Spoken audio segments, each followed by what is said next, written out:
Hello, I'm John from Spin Doctor Services, and I'm here to show you how to adjust your rear derailleur. Before we get started, we're going to assume that your cables are already in good working order. They're clean, good condition. There's no friction in the cables, so we can rule out any kind of shifting issues you might have that are related to the cable. With this particular derailleur being high normal, the spring tension pulls it to the smallest cog. We're going to shift to the bottom cog. We're going to shift to the bottom cog just to get an indication of the cable tension. And I know it's good here. I know the cables are all in good condition. There's no friction in the cables, so we can rule that out as the shifting issue that we may be having. Once that's ruled out, and we're having any kind of once the cable issues are ruled out, and there's still some shifting issues that persist, we can look at the stops, the derailleur stops, and this will give us an indication if the derailleur is shifting too far to the inside or to the outside, or not shifting far enough. The first thing I'm going to do when checking the derailleur stops is shift to the smallest cog in the back and the biggest ring in the front. This is as far as the chain needs to go to the outside, and this gives me an indication of how far the rear derailleur needs to shift outward. This is as far as it will need to go. When you're pedaling, listen to the cog, listen to the chain. If it sounds erratic, it sounds like it's skipping, this is an indication that the derailleur is not shifting sufficiently. It's not shifting enough, or the derailleur is not moving as far as it needs to go. So once we're here on the smallest cog, we can check the outer set screw. And if we turn it counterclockwise, this will allow the derailleur to move a little bit farther out. We don't want it to go too far, or it'll overshift and drop or get wedged into the frame and cause damage, and that's bad. If it doesn't shift far enough, the derailleur screw is turned clockwise inward. This will prevent the derailleur from shifting out as far as it needs to go, and it just won't drop to the small cog. It won't allow the derailleur to shift its full range. We can pedal and listen to it and set the screw. When we know that it's has good alignment, we can shift up a few gears, shift back down, and if we know it's dropping onto the smallest cog and it's running smooth, we're good. That's as far as the derailleur will need to go. We know the set screw stop is right at the right point where it needs to be to prevent the derailleur from allowing the chain to shift too far and drop, or not shift far enough. It's set right where it needs to be. Once we're set with the outer derailleur stop, we'll shift up to the smallest cog and drop the chain on the front to the small ring.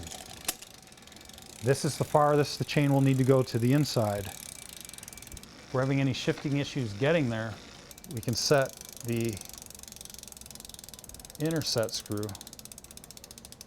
If you turn it clockwise, this prevents the derailleur from shifting farther out. We don't want the derailleur to overshift. If it does, it can get caught wedged between the spokes. It can do all kinds of damage, and we definitely don't want the derailleur to overshift. Once we have the set screws adjusted properly, we're going to check our work by running through the range. Make sure it shifts crisply and completely. Run it down. You might hear a bit of derailleur rub in the front, which is fine. That's normal. You really shouldn't ride in a cross-chain position. You want the bike to be able to go into a cross-chain gear without damaging anything. And if it does rub, you can always adjust the trim on the front derailleur. Just one or two clicks, and that'll eliminate the derailleur rub in cross-chain. So again, run through the gears and the small ring still, all the way up to the top. If you hear that rub, adjust the trim in the front. Once we know we have it and it's set, we're going to shift to the big ring and then do it again. Check that everything's running smoothly through the full range of cogs on the back. Should shift each click. Go right to it. Now again, we're cross-chained. Like I said, it's never good to be cross-chained, but it happens.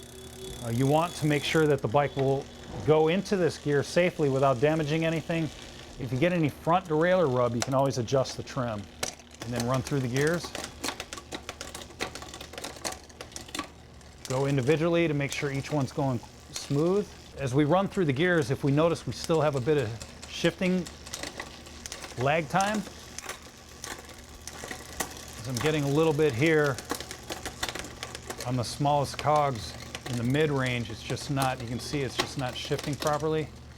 Almost always, this is related to your cable. It's either cable tension, which it's loose, as you can see.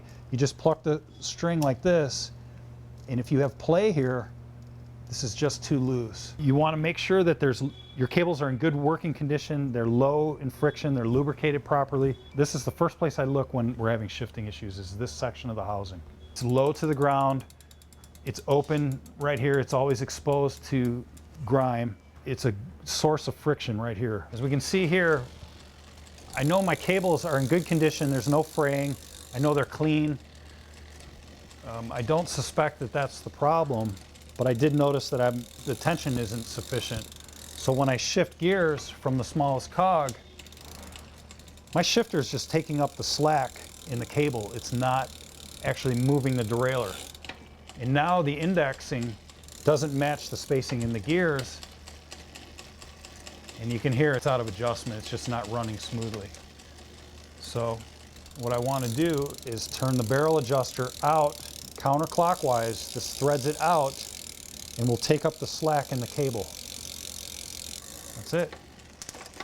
Check in your mid-range. Sometimes when the cable tension is insufficient and your derailleur housing has excessive friction, you'll get what seems like skipping, but it's actually just in between the indexing of the shifter. You drop to the small ring in the front, run through the gears again. I like to go individually, one full rotation, just to reassure that it's shifted completely. Go back, one full crank rotation, each gear, just to reassure that you've completed the shift. And that's it. That's how you adjust your rear derailleur. If you have any questions, contact Spin Doctor Services or your local performance bike shop. Thank you.